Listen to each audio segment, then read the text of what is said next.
ज्योतिबा फुले आणि क्रांतिज्योती सावित्रीबाई फुले यांच्या वाड्यामध्ये ते आपल्याला दिसत आहे की ज्योतिबा फुले त्यांच्या पत्नी सावित्रीबाई फुले यांना शिकवत आहेत. पुढे भारताच्या पहिल्या मुलींच्या शाळेमध्ये सावित्रीबाई फुले मुलींना शिक्षण देत आहेत.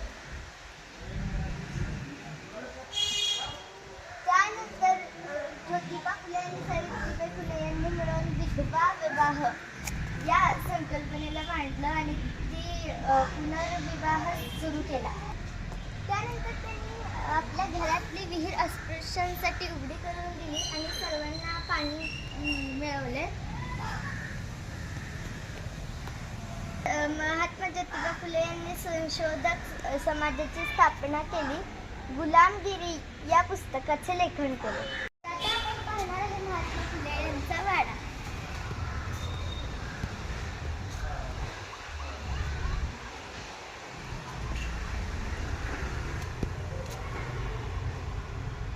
तर हा आहे वाड्याचा सुरुवातीचा भाग. इकडे जुन्या पद्धतीचे बांधकाम आहे आणि महात्मा ज्योतिबा फुले यांचे जीवनपट दिलेले आहे. यानंतर वाड्याची माहिती.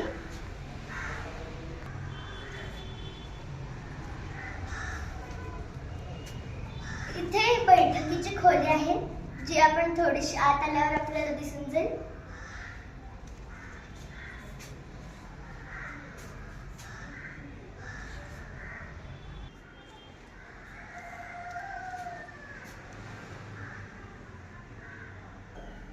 हे त्यांच्या जीवनावर आधारलेल्या चित्रांचे संग्रह आहेत.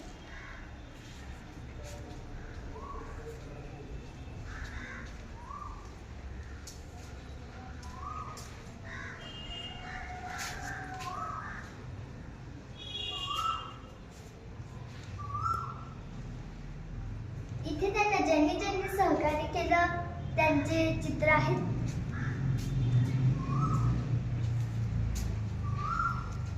इथे त्यांनी लिहिलेले पुस्तक आणि हे त्यांची अक्षरे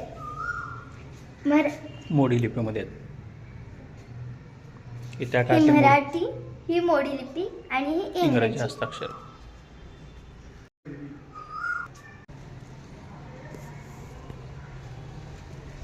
तर हे आहे महात्मा फुले यांचं स्वयंपाकघर.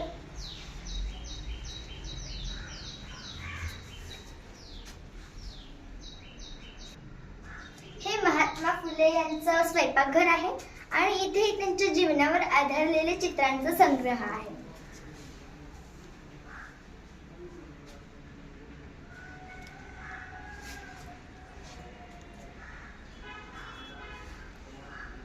चला तर आता आपण पाहूयात की ही त्यांच्या घरात, ही त्यांच्या वाड्यातली विहीर आहे जी त्यांनी अस्पृश्यांसाठी उघडी केली होती.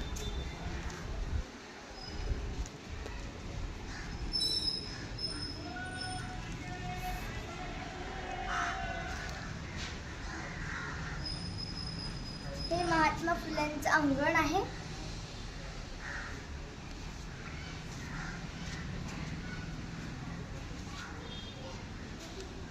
महात्मा फुले यांची समाधी आहे अगदी अंगणाच्या समोरच.